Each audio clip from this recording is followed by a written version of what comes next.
Saludos a todos nuestros hermanos. Nuevamente aquí, por medio de estas ayudas tecnológicas, extrañando, como lo mencionamos la semana pasada, extrañándoles a todos y cada uno de ustedes. Se ha hecho un poco largo este tiempo, pero esperamos que, como mencionó el pastor Mario, estemos comprendiendo los tiempos que estamos pasando. No nos descuidemos en nuestra vida devocional, nuestro compromiso hacia el Señor, y podamos así estar fortaleciéndonos en Él para que una vez terminado este tiempo podamos comprender qué fue lo que el Señor nos quiso hablar por medio de estas circunstancias. Estaré orando para continuar con el estudio del libro de Ageo, del profeta Ageo, y enseguida entraremos al mensaje de la palabra. Padre, gracias por darnos este día. Nos hemos deleitado al estar delante de ti un tiempo, mi hermano Mario y yo, buscándote, aprendiendo de esta situación, orando por nuestros hermanos, meditando en tu palabra, y has puesto esto en nuestro corazón para compartir con tu iglesia. Y queremos rogarte por la bendición de tu Santo Espíritu, no solamente para comprender y trazar la verdad como es debido, sino yo te pido también que actúes en tu gracia en aquellos que están oyendo esta palabra. En el nombre de Cristo rogamos tu bendición. Amén. Bien, vamos a entrar al capítulo 2 del libro del profeta Ageo. La semana pasada tuvimos un tiempo en el capítulo 1 y todo el libro está relacionado, por lo tanto estaré mencionando algunos versículos posteriores al capítulo, a lo que voy a tratar, y algunos anteriores, y algunas otras citas de otros libros históricos como el de Nehemías y el de Esdras. La semana pasada vimos en el capítulo 1 que Dios habla por medio del profeta Ageo a sus líderes, a los gobernantes Zorobabel y al sacerdote Josué. Es a través de ellos que Dios empieza a hablar al pueblo. El pueblo se había detenido. Este es el contexto literario del capítulo 2, lo que había ocurrido en el capítulo 1. Y el pueblo no lograba discernir lo que estaba sucediendo. Dios había empezado a actuar, se había terminado la disciplina que Dios había traído sobre su pueblo, profetizado por Jeremías, que después de ciertos años él se acordaría de su pacto y regresaría a su pueblo, al lugar que les había otorgado, Jerusalén, donde estaba el templo, donde Dios revelaba su voluntad. Y a través de Zorobabel son repatriados a Judá, a Jerusalén, una parte del pueblo, y empezaron a construir o renovar o reedificar el templo. Y se habían detenido, habían tenido oposición, y aparece el profeta Ageo en el capítulo 1 de su libro para decirle al pueblo que estaban invirtiendo los valores, que se estaban dedicando a propósitos personales, edificando sus casas, y la casa de Dios estaba desierta. De tal forma que la primer profecía es este acto de Dios confrontando al pueblo de que no estaban comprendiendo los tiempos de gracia que estaban recibiendo de su parte. Y los llama por medio de las circunstancias, por medio de su palabra, para que comprendan que la escasez y la insatisfacción que prevalecía en el pueblo era porque estaban dando prioridad a sus cosas antes de buscar la voluntad de Dios y reedificar la casa de Dios, el templo donde Dios manifestaba su voluntad. Y Dios en gracia, al final del capítulo 1, despierta por su espíritu, el espíritu de algunos como Zorobabel, Josué, y enseguida el pueblo también es despertado y empiezan a reedificar nuevamente el templo donde Dios manifestaba su voluntad y donde Dios manifestaba su presencia. Recordemos, hermanos, que la mayoría de las porciones bíblicas, trátese de un libro histórico, de un libro profético, de un evangelio, casi todo el mensaje que nosotros encontramos en la palabra tiene que ver con el pueblo redimido. Son propósitos redentores. Las instrucciones que están aquí eran para el pueblo de Dios que representaba a Dios. Este pueblo que había sido escogido por Dios mismo, le había sido revelado que Él descendería y revelaría su voluntad para ellos, para vivir, para representarlo, en una conformidad de sus mandatos y de su carácter. Y aquí vemos pues el primer capítulo, una reprensión muy seria y frontal. Ellos estaban dando prioridad a sus asuntos personales y no a la búsqueda de la voluntad de Dios. Y en gracia Dios pues despierta el espíritu de algunos para reedificar la casa de Dios. Y había pasado un tiempo, aproximadamente 50 días, cuando Dios nuevamente trae una profecía, un mensaje nuevamente al pueblo que es el siguiente. Ageo capítulo 2, del versículo 1 al 9. En el mes séptimo, a los 21 días del mes, vino palabra de Jehová por medio del profeta Ageo, diciendo: habla ahora a Zorobabel, hijo de Salatiel, gobernador de Judá, y a Josué, hijo de Josadac, sumo sacerdote, y al resto del pueblo, diciendo: ¿quién ha quedado entre vosotros que haya visto esta casa en su gloria primera, y cómo la veis ahora? ¿No es ella como nada delante de vuestros ojos? Pues ahora, Zorobabel, esfuérzate, dice Jehová. Esfuérzate también, Josué, hijo de Josadac, sumo sacerdote, y cobrad ánimo todo el pueblo de la tierra, dice Jehová, y trabajad. Porque yo estoy con vosotros, dice Jehová de los ejércitos. Según el pacto que hice con vosotros cuando salisteis de Egipto, así mi espíritu estará en medio de vosotros, no temáis. Porque así dice Jehová de los ejércitos: de aquí a poco yo haré temblar los cielos y la tierra, el mar y la tierra seca, y haré temblar a todas las naciones, y vendrá el deseado de todas las naciones, y llenaré de gloria esta casa, ha dicho Jehová de los ejércitos. Mía es la plata y mío es el oro, dice Jehová de los ejércitos. La gloria postrera de esta casa será mayor que la primera, así ha dicho Jehová de los ejércitos. Y daré paz en este lugar, dice Jehová de los ejércitos. Dividiremos esta porción, este pasaje, en tres partes. Los primeros 3 versículos plantean el problema.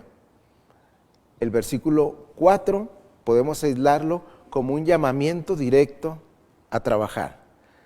Y del versículo 4 al 9 veremos el tercer inciso que trata de la promesa de su presencia. Ya vimos un poco el contexto literario y el contexto histórico. Ahora veremos el contexto bíblico. ¿Cómo es que estas partes de la Escritura se relacionan con otros libros? Bueno, en relación al contexto histórico, lo que estaba sucediendo aquí era que este grupo de personas que representaban al pueblo de Dios habían recibido un mandato claro de reedificar su casa.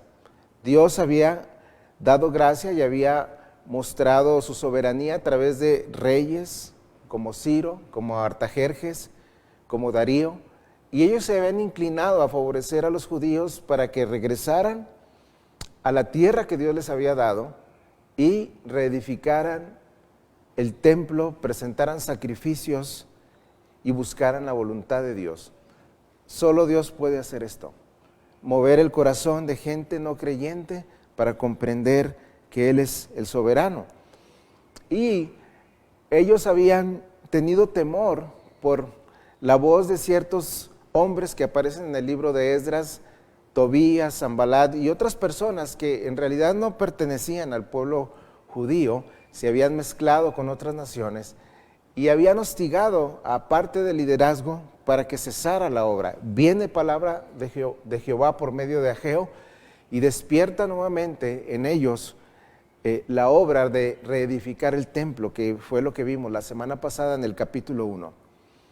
Pero habían pasado ya 50 días y inicia el capítulo 2 diciendo lo siguiente, que en el mes séptimo, a los 21 días del mes, nuevamente el Señor habló a través del profeta Ageo. Es importante tomar en cuenta las fechas, porque este mes, el mes séptimo, coincide con la fiesta de los tabernáculos, donde Dios había ordenado en el libro de Levítico estas fiestas solemnes, donde el pueblo presentaba parte de la cosecha y de la bendición que Dios había traído a sus vidas, pero también presentaba una serie de sacrificios importantes por el pecado, y era un tiempo y una fiesta muy solemne y de regocijo. Y nosotros comprendemos que es en ese tiempo donde Dios nuevamente trae una palabra a el pueblo que había regresado del cautiverio. Y los líderes como Zorobabel y Josué probablemente no alcanzaban a discernir lo que había en el corazón del pueblo. Por eso tiene que venir la palabra de Jehová nuevamente. Y viene también en forma de una pregunta en el capítulo 2, versículo 3. Y a través de Ageo, Dios pregunta lo siguiente, tanto a Zorobabel como a Josué, pero también al pueblo, y le hace la pregunta que aparece en el versículo 3. ¿Quién ha quedado entre vosotros que haya visto esta casa en su gloria primera y cómo la veis ahora? ¿No es ella como nada delante de vuestros ojos? Fíjese la pregunta. Dios hace una pregunta aquí. ¿Hay algunos que han regresado del cautiverio que recuerden la gloria de la primera casa, del templo que Dios le permitió a Salomón, toda esa majestad y esa gloria que el templo manifestaba? Y Dios pues habla a través de Ageo y dice, tal vez existan algunos aquí que alcanzaron a ver, después de estar 70 años en cautiverio, o llevados cautivos por Babilonia, ¿habrá algunos de los que estén aquí que recuerde la gloria de la casa anterior? Y es una pregunta frontal que Dios hace al pueblo, y seguramente había algunos, porque el capítulo 3 de Esdras nos lo menciona, que algunos lloraban cuando empezaron a ponerse los cimientos al recordar la gloria de la casa primera, y posiblemente al ver los cimientos y compararlos con la gloria del templo anterior, podían estar tristes y dados al desaliento. Y Dios ve eso y le trae una palabra a los dirigentes y al pueblo mismo. Y les dice algo como lo que sigue. ¿No es ella como nada delante de vuestros ojos? Y aquí valdría la pena reflexionar y tratar de aplicar una parte de esta escritura a nosotros, a su pueblo actual, a la iglesia. Los esfuerzos que estaba haciendo este pueblo no correspondían a la gloria del Dios que se había revelado. No correspondían. Como hoy en día puede ser que los esfuerzos que su pueblo esté haciendo por la edificación de su reino no correspondan a la gloria del Dios que nos ha llamado a extender su reino y a manifestar su voluntad delante de las gentes. Y Dios es claro y es preciso, y posiblemente Zorobabel y Josué se daban cuenta de que había detrás del sentimiento del pueblo, o de la comprensión o del discernimiento del pueblo, algo que no correspondía. Por eso son llamados en el versículo 4 a renovar sus esfuerzos, que sus esfuerzos en la edificación de la casa de Dios correspondieran con la gloria del Dios que los había llamado a esta tarea. podían llenarse de desaliento, como es el corazón del hombre. Tenemos la tendencia a desalentarnos cuando las cosas no son como pensamos que deben ser, o nos desalentamos cuando nos comparamos con otros hermanos, con otros trabajos a nuestro alrededor, y olvidamos que los tiempos son diferentes, olvidamos que estamos siendo guiados por el Señor y que nos ha sido prometida su presencia. Y el desaliento podía llegar a estos hombres, a este pueblo. Uno, por recordar el templo anterior y su gloria, pero lo que el Señor les está diciendo es, aunque pudiera ser la casa más chica, la gloria de esa casa a la cual habían sido llamados a reedificar sería mayor que la gloria primera, porque no es en sí el edificio lo que representaba la gloria de Dios, sino su presencia. Hoy en día, lo que representa la realidad de la gloria de Dios entre su pueblo, llámese iglesias locales, no es el recinto este que nosotros tenemos, no es otro edificio con mayores lujos, no. Lo que representa la gloria de Dios entre su pueblo es su presencia. La forma de comprender y de vivir que una iglesia tiene, un alto concepto que debe tener de la justicia y de la santidad de Dios, matrimonios viendo y viviendo para la gloria de Dios, padres que se acercan al concepto bíblico buscando que Dios sea glorificado a través de sus vidas, mujeres, esposas que están comprendiendo su llamado como esposas, como madres de familia, hijos en obediencia a los padres, y así es que es manifestada la gloria de Dios en una iglesia. Si el templo, que era lo que representaba la presencia de Dios, tanto el primer templo como este que se estaba construyendo, era y es en realidad, o lo que marca la diferencia es la presencia de Dios entre ellos. Lo hemos dicho en mensajes anteriores, que esa es la diferencia que el creyente tiene en ocasiones en relación con las personas que no conocen a Dios. Nos levantamos igual que ellos, que se levanta el vecino, que se levanta el otro vecino, salimos a trabajar, tenemos nuestros afanes, tenemos nuestras responsabilidades, pero lo que marca la diferencia es que la presencia de Dios acompaña a sus hijos. Su espíritu está en ellos, los ayuda a vivir para su gloria. Hay una comprensión de lo que significa esta vida. Y así pues, en cuanto los líderes no podían discernir lo que había o lo que podía llegar a existir en la construcción del templo, en esta fiesta solemne que aparecía en el mes séptimo, la de los tabernáculos, Dios trae esta palabra. Dios trae esta palabra. Y dice, pues ahora, Zorobabel, esfuérzate, dice Jehová.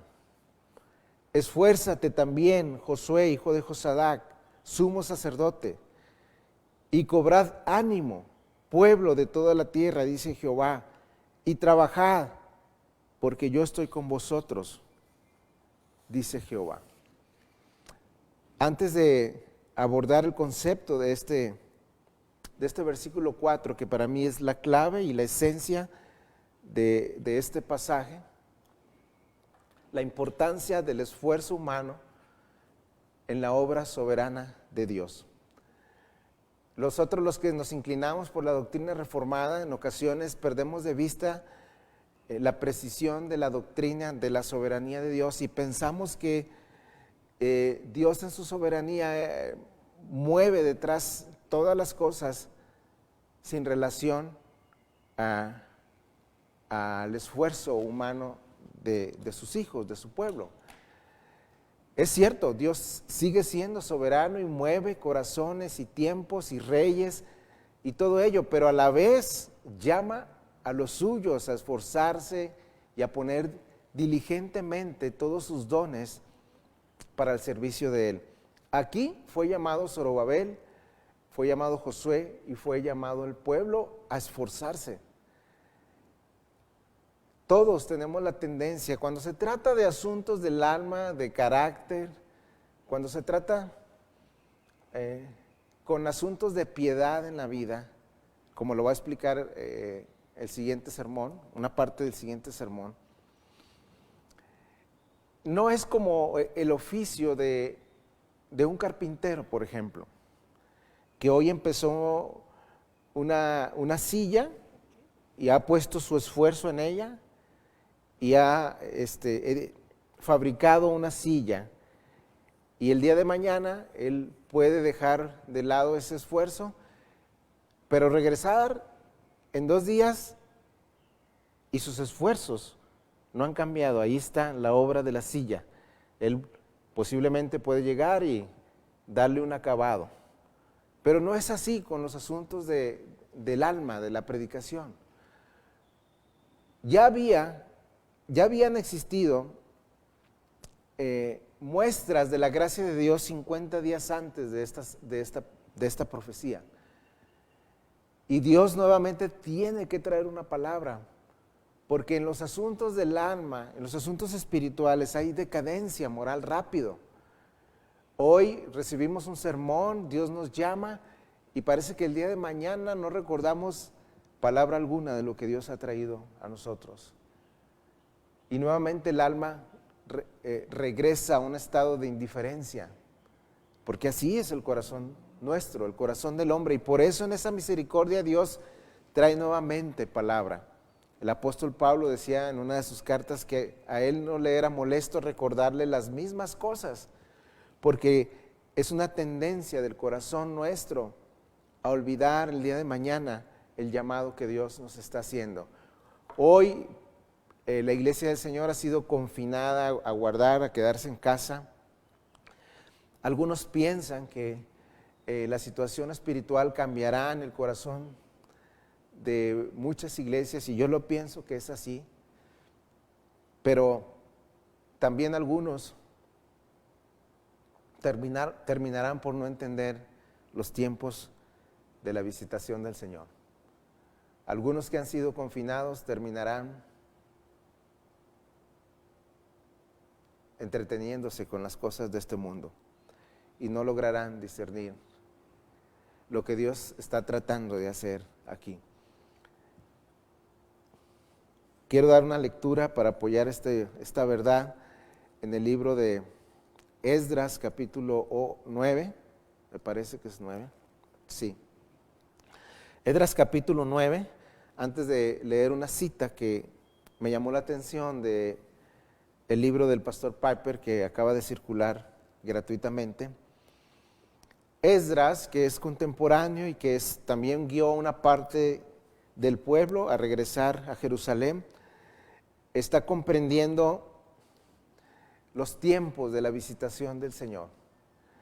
Y en el capítulo 8 del libro de Esdras, él está siendo notificado. Recuerde que es el mismo contexto, los mismos tiempos. Él está siendo notificado de que algunas familias del sacerdocio no comprendían la gracia que Dios les estaba dando al regresar de la cautividad. Continuaban en un mal moral, uniéndose a personas de distinta fe, y es traída esta noticia a Esdras, y Esdras se humilla delante de Dios y hace una oración en el capítulo 9, versículo 8. Él está avergonzado y ora y dice lo siguiente: ahora, Esdras 9:8, por un breve momento ha habido misericordia de parte de Jehová nuestro Dios, para hacer que nos quedase un remanente libre, para darnos un lugar seguro en su santuario. Note esas palabras. Lo que Dios estaba haciendo en ese tiempo era darle un lugar seguro y un santuario, con la finalidad, dice, que a fin de alumbrar nuestro Dios nuestros ojos y darnos un poco de vida en nuestra servidumbre, porque siervos somos, mas en nuestra servidumbre no nos ha desamparado nuestro Dios, sino que se inclinó sobre nosotros, su misericordia delante de los reyes también, los reyes de Persia, para que se nos diese vida para levantar la casa de nuestro Dios y restaurar sus ruinas y darnos protección en Judá y en Jerusalén. Qué bendición de parte de Dios a levantar hombres así. Esdras, que era un escriba, pero también un mensajero del Señor, logró discernir lo que estaba ocurriendo en tiempos de dificultad. Logró discernir y le decía al pueblo cuando escuchaba que no todos comprendían, que unos seguían en sus caminos. Él se humilla delante de Dios y comprende que es un tiempo que entre toda esta aflicción que estaba pasando el pueblo, Dios les estaba dando un tiempo para alumbrar sus ojos y volverse al Señor, para darles un poco de vida en medio de esta servidumbre en la que ellos estaban. Y lo ha hecho porque somos sus siervos. Dios los había escogido para ellos. No nos ha desamparado Dios, sino que inclinó sobre nosotros su misericordia delante de los reyes de Persia, para que se nos diese vida para levantar la casa de Dios. Fíjese el discernimiento que tenía Esdras.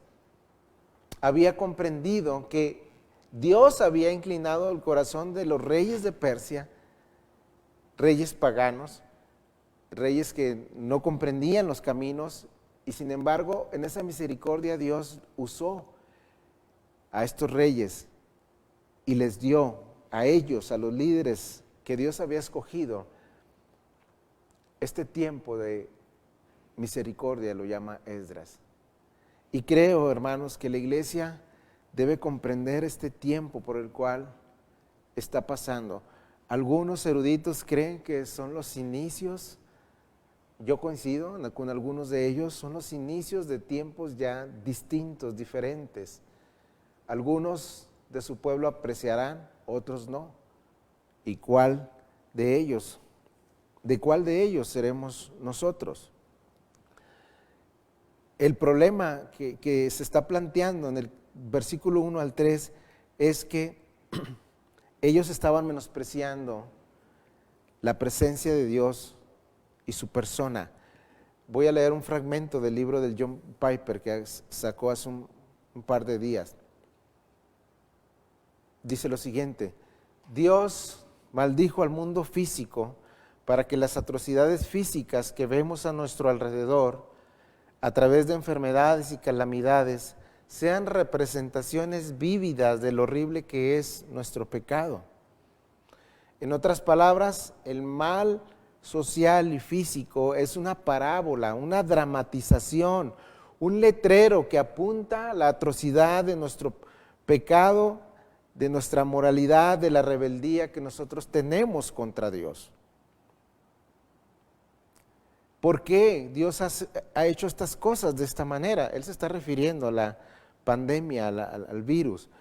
Porque en nuestra condición actual, después de la caída, cegados por el pecado, no podemos ver ni sentir lo repugnante que es pecar contra Dios. Prácticamente nadie en el mundo siente lo atroz que es preferir otras cosas por encima de Dios. ¿Quién se desvela pensando en cómo despreciamos a Dios todos los días, ignorándolo y desafiándolo? Pero, ¿cuánto sentimos cuando el dolor físico viene a nuestra vida? ¿Cuánto nos indignamos cuando Dios toca nuestro cuerpo?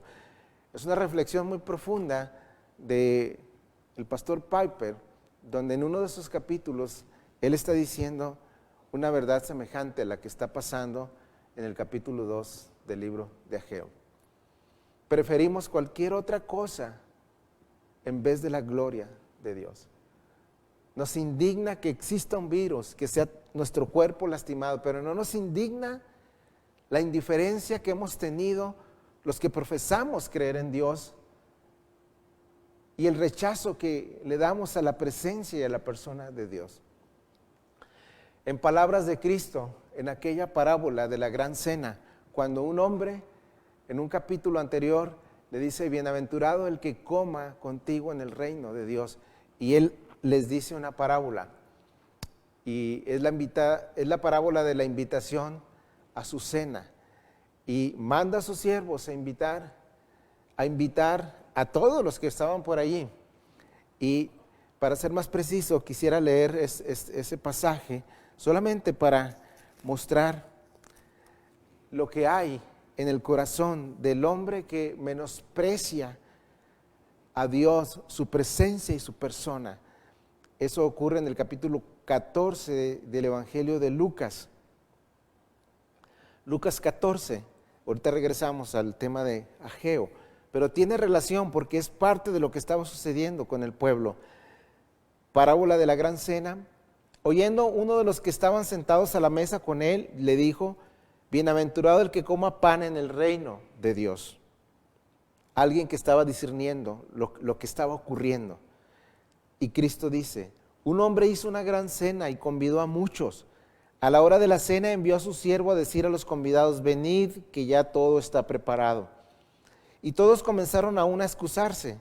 El primero dijo: he comprado una hacienda y necesito ir a verla. Te ruego que me excuses. Otro dijo: he comprado 5 yuntas de bueyes y voy a prepararlos. Te ruego que me excuses. Y otro dijo: acabo de casarme, por tanto no puedo ir. Vuelto el siervo hizo saber las cosas a su señor. Entonces, enojado, el padre de familia cambia su decisión.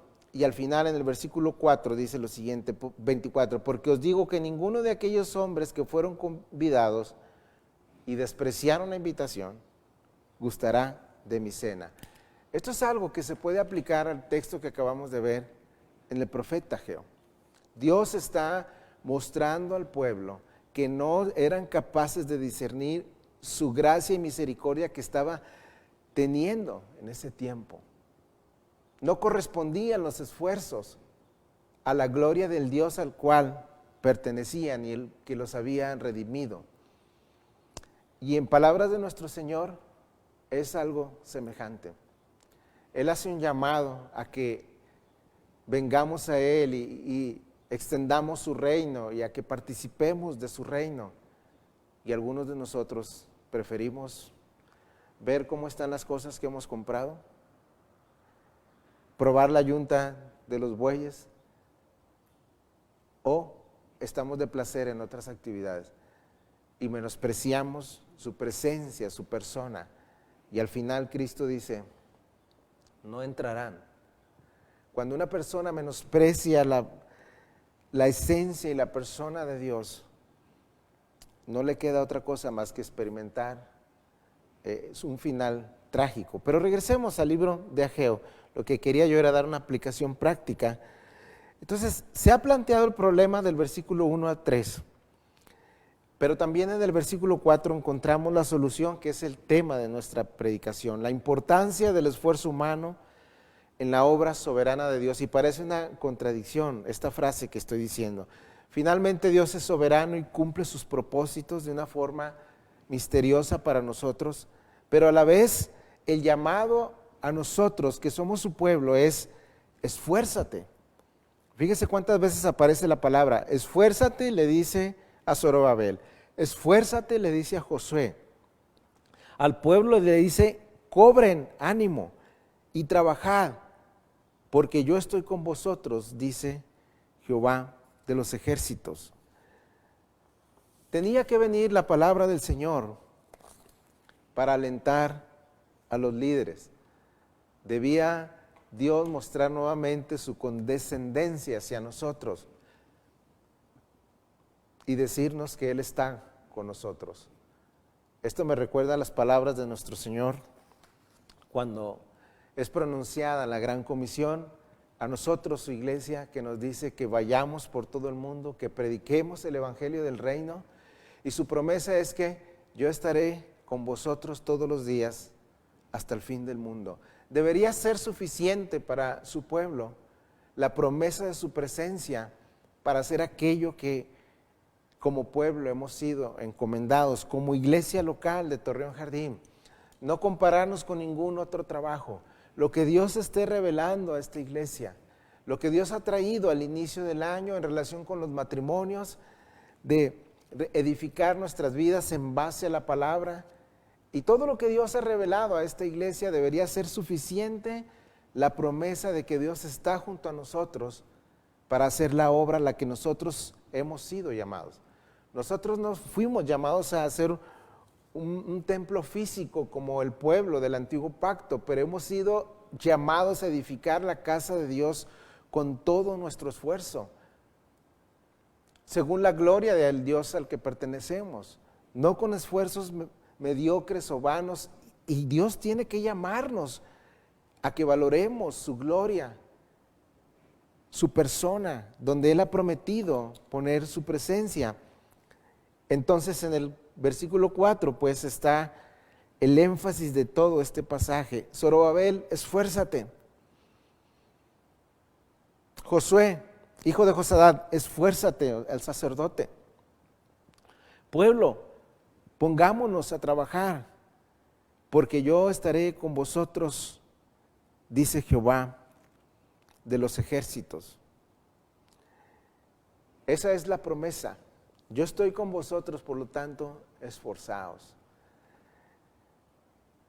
Quiera el Señor que a través de estos tiempos de dificultad que hemos pasado, algunos de este lugar hayan sido despertados a un nuevo celo para trabajar en la obra del Señor, en su reino. Es necesario siempre el esfuerzo de hombres. Si nosotros quisiéramos conectar este mensaje con parte del libro de Nehemías, con parte del libro de Esdras, era vital, era importantísimo que se levantaran estos líderes. Esdras hace una serie de reformas y Nehemías también. Pusieron orden, necesitaban hombres que pusieran sus esfuerzos, que atendieran la indiferencia de parte del pueblo. En la casa del Señor había unos aposentos a los lados del lugar donde su presencia bajaba, y algunos habían sido ocupados por gente impía, y se necesitaba de hombres que trabajaran, como Zorobabel, de un Nehemías que tomara un Tobías que había ocupado esos espacios y fuera sacado del pueblo. La santidad y la justicia debía ser cuidada, y para eso siempre Dios va a tener que levantar hombres que trabajen, hombres que se esfuercen para que su obra sea llevada a cabo. Aunque detrás de todo el trabajo está la gloria y la gracia de Dios, se necesita el esfuerzo de sus hijos. Se necesitaba el esfuerzo de Zorobabel, se necesita tu esfuerzo, hermano. Llama la atención que solamente en estos tiempos en los que estamos pasando, unos pocos miembros son los que continúan con el interés de cuándo regresan las reuniones, de qué materiales se pueden estudiar, de qué se puede hacer. Es una pequeña parte y los otros están ausentes. No hay noticias de ellos, como estaba sucediendo aquí, y Dios tiene que traer una palabra de gracia y de misericordia para despertarnos, como la que te está enviando hoy en día.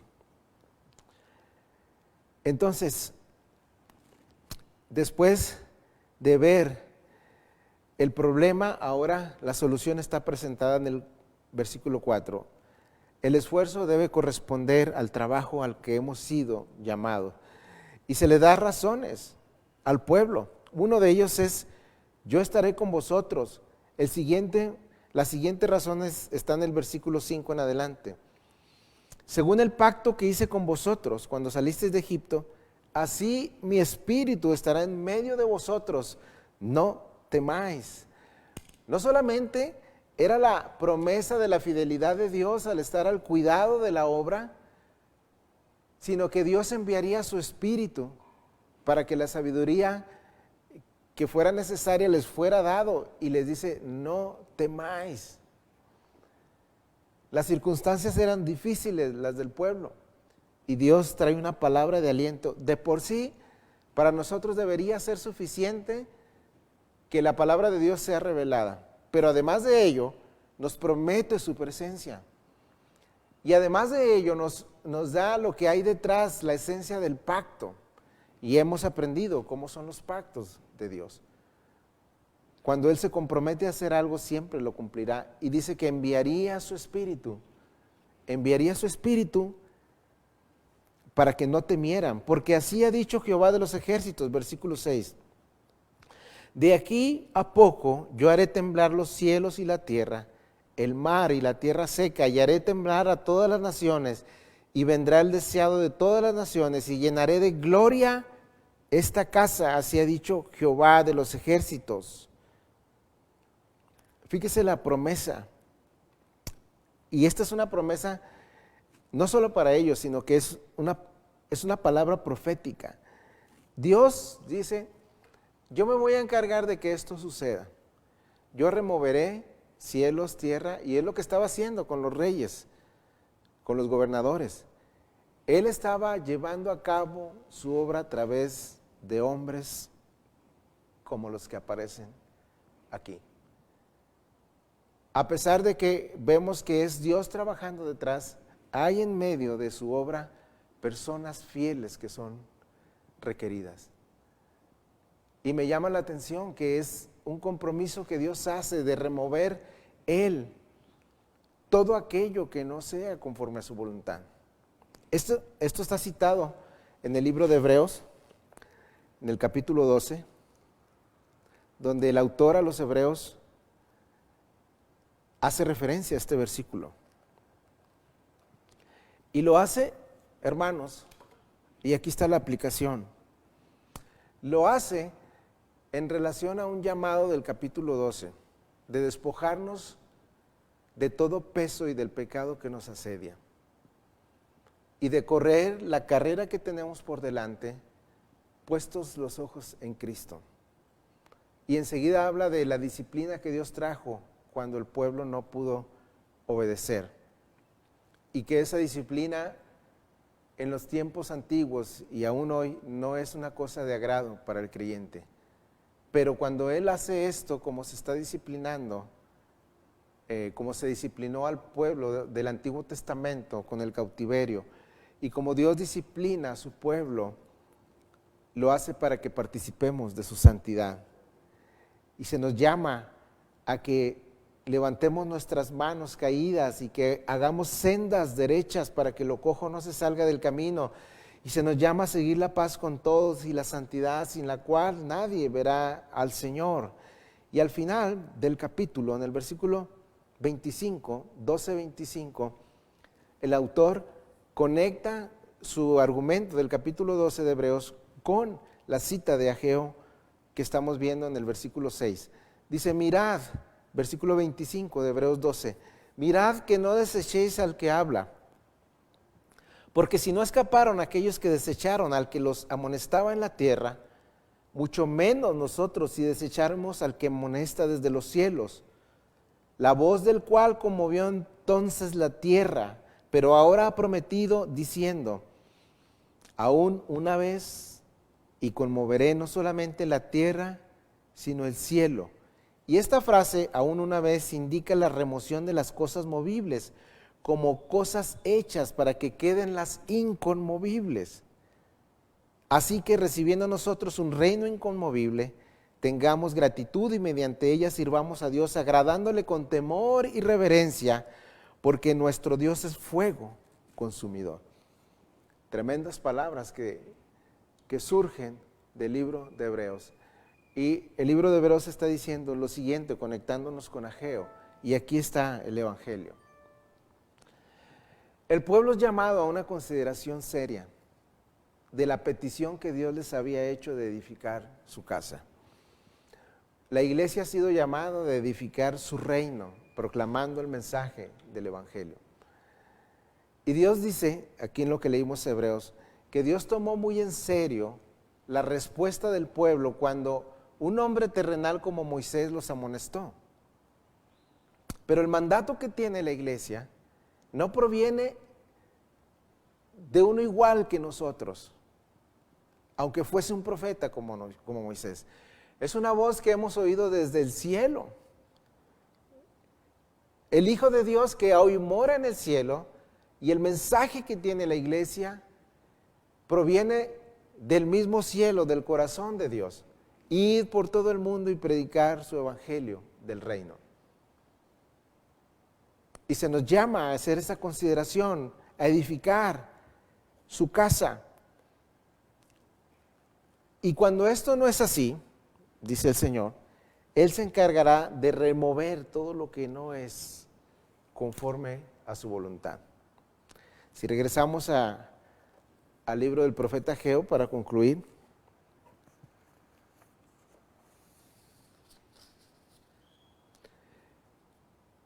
que el pacto que hizo con ellos se estaba llevando a cabo, se estaba retomando, que Él se encargaría de hacer temblar y mover las cosas como lo estaba haciendo para que prevaleciera su voluntad,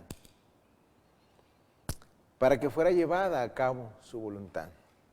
Y es cierto, hermanos, que Dios, por palabras de nuestro Señor Jesucristo, dice lo siguiente, allá en Mateo capítulo 16, cuando los discípulos pudieron comprender por revelación de Él mismo, cuando les hace la pregunta, ¿quién dicen los hombres que soy?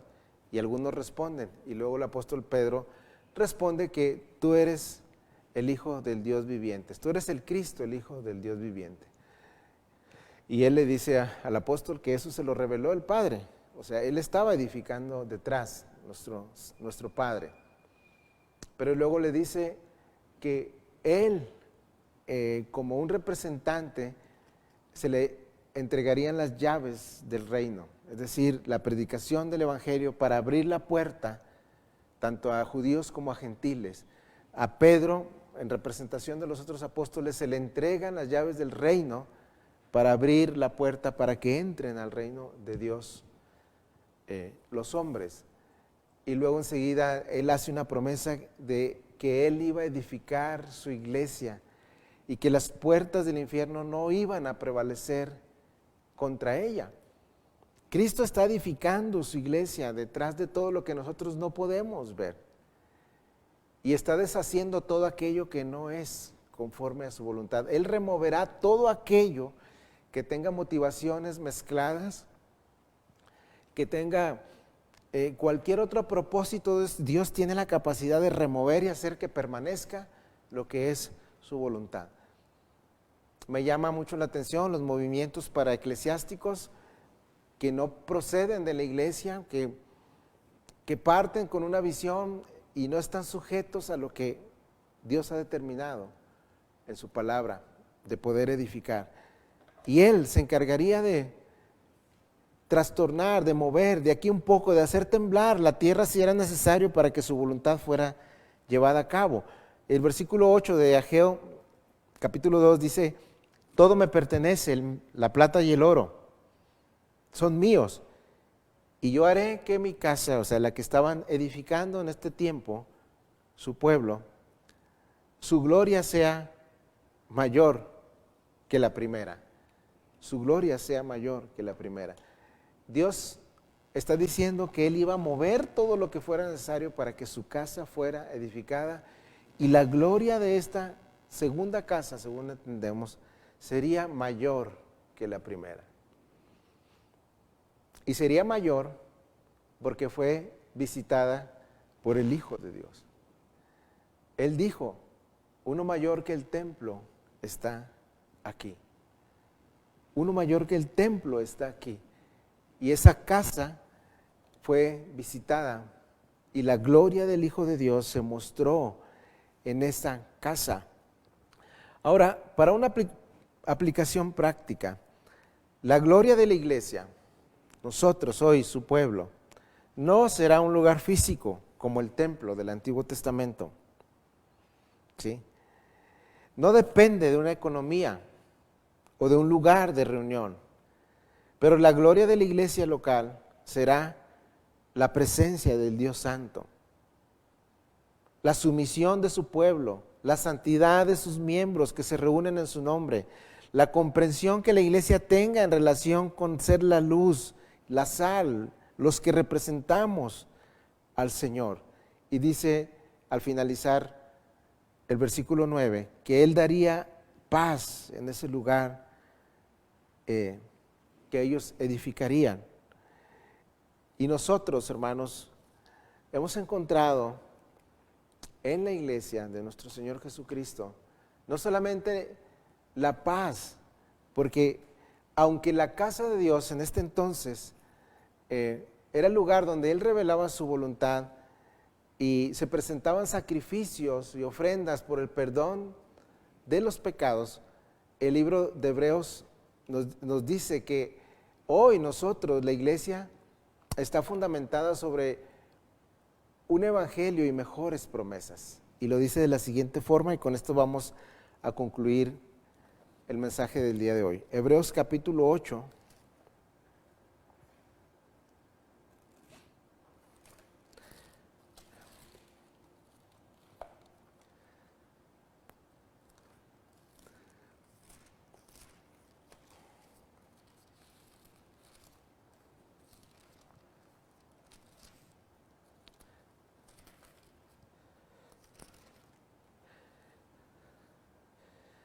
Dice lo siguiente, Hebreos capítulo 8, versículo 6. Pero ahora, tanto mejor ministerio es el suyo, cuanto es mediador de un mejor pacto, establecido sobre mejores promesas.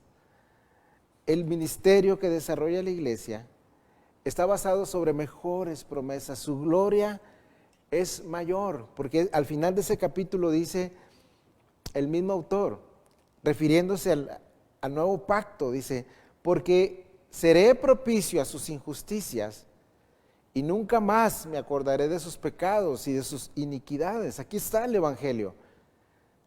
Seré propicio, seré sacrificio yo por sus injusticias, eso quiere decir. El pacto que nosotros representamos, el nuevo pacto y el pacto que proclamamos, el evangelio que salva a las personas, es más glorioso que el sistema de sacrificios del antiguo pacto, porque Dios ha prometido que en este nuevo pacto, en la persona de Cristo, Cristo sería el sacrificio por nuestras injusticias. Y nunca más me acordaré de sus pecados, versículo 12 del capítulo 8, ni de sus iniquidades. Y al decir nuevo pacto dado por viejo el primero, y lo que se da por viejo envejece y está próximo a desaparecer. Concluimos, pues, en esta aplicación. El mensaje, la segunda profecía de Ageo para el pueblo, estaba basada en un argumento de que ellos no estaban comprendiendo la gloria del trabajo al que habían sido llamados para edificar la casa de Dios. La iglesia como que hoy en día no está comprendiendo los tiempos y las ocasiones que Dios le está brindando para establecer el mandato que tenemos de predicar el reino de Dios. Los esfuerzos del pueblo en el capítulo 2 de Ageo no correspondían a la gloria de la labor a la que habían sido llamados. No se estaban esforzando debidamente. La iglesia hoy está siendo llamada a comprender que los esfuerzos que está realizando por su Señor no corresponden a la gloria del evangelio que le ha sido encargado. El pueblo fue llamado por medio de una promesa de su presencia a trabajar, a esforzarse y a cobrar ánimo a través de los líderes que Dios estaba levantando. Hoy Dios está levantando líderes, hombres que están comprendiendo los tiempos, lo que está pasando, el inicio de una nueva época, podríamos decir así, a nivel mundial. Y Dios está llamando a algunos a comprender los tiempos y a esforzarse para hacer la obra que Dios les ha encargado. Y se hace necesario que los creyentes comprendamos que los esfuerzos que hemos hecho para la obra a la cual hemos sido llamados no corresponden a la gloria del mensaje que se nos ha encargado. Y Dios nos promete su presencia como se la prometió al pueblo anterior del antiguo pacto. Mi presencia estará con vosotros y enviaré mi espíritu para que no temáis. Las palabras de nuestro Señor también fueron las mismas. Yo estaré con vosotros todos los días hasta el fin del mundo. Y conviene que yo me vaya para que envíe al Consolador, Él hablará de mí, Él los va a guiar a toda verdad. Y les recuerda el pacto que Él hizo en el libro de Ageo, como a nosotros nos es recordado cada domingo que participamos de la mesa del Señor, recordamos el pacto que Dios ha hecho con nosotros. Y por medio de esos elementos recordamos de ese pacto de gracia que Él quiso que nosotros fuéramos partícipes. Y ese pacto es superior al antiguo pacto porque descansa sobre mejores promesas, donde Dios en la persona de Cristo ha perdonado todos nuestros pecados, no tomará en cuenta nuestros pecados, ha borrado nuestros pecados. Y esa es la gloria del nuevo pacto que nosotros tenemos por encargo. Si el antiguo pacto y el pueblo de Dios en el antiguo pacto había sido llamado a edificar una casa donde la presencia de Dios fuera manifestada, porque eran sus siervos, en el nuevo pacto Dios ha encargado a su iglesia que manifieste el mensaje de su presencia, no solamente con palabras, sino una vida que respalde, una consagración hacia su persona, y le está prometida también su presencia, y nosotros podemos darnos cuenta de que esta realidad existe porque nuestra conciencia está libre de culpa y además nos ha dado otra muestra, podemos estar en paz entre nuestros hermanos. Este es un pueblo, un grupo de personas que nos reunimos aquí en Torreón y hemos experimentado el poder y la gracia del Evangelio, comprendemos el perdón que Dios nos ha dado en Cristo y tratamos de expresarlo entre nuestros hermanos y la relación unos con otros. De tal forma, hermanos, que el llamado de Dios en este capítulo 2 de Ageo y en una aplicación práctica para el día de hoy sería la siguiente: esforzaos, cobrad ánimo y trabajad para el Señor. Establezcamos su reino, prediquemos su evangelio, porque la labor es digna de un Rey glorioso que nos redimió y nos perdonó todos nuestros pecados. El Señor los bendiga. Si es posible, nos vemos el miércoles en nuestra reunión a través de este medio, nuestra reunión de oración.